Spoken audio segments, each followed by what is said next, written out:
Good morning and welcome again to another episode of the Island Sunrise Devotion. I am your host, Corey, and I'm coming to you this morning with another beautiful scripture. It's 2 Corinthians, the 12th chapter and the 9th verse.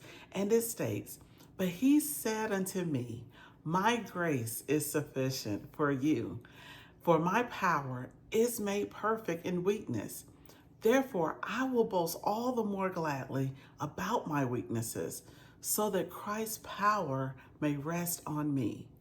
You know, this verse is part of Paul's reflection on a personal struggle, something he refers to as a thorn in his flesh. He pleaded with God to remove it, but instead of removing the hardship, God responded with a powerful truth. His grace is enough, and his power is best displayed through human weakness. You know, my grace is sufficient for you.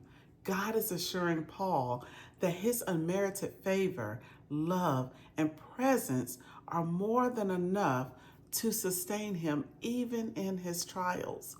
For my power is made perfect in weakness. God's strength becomes most visible and effective when we admit our limitations. It's in our humble, honest weakness that he gives his divine strength to shine through us.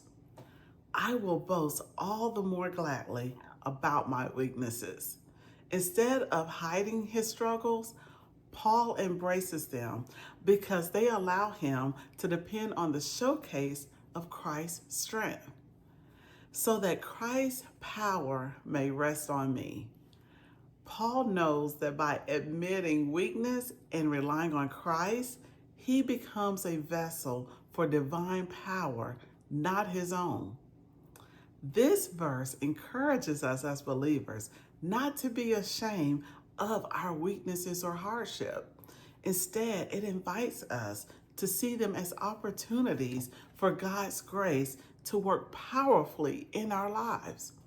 It's a reminder that we don't have to be strong on our own. God is strong in and through us. Your weakness is not a setback. It's the stage where God's strength takes center spotlight.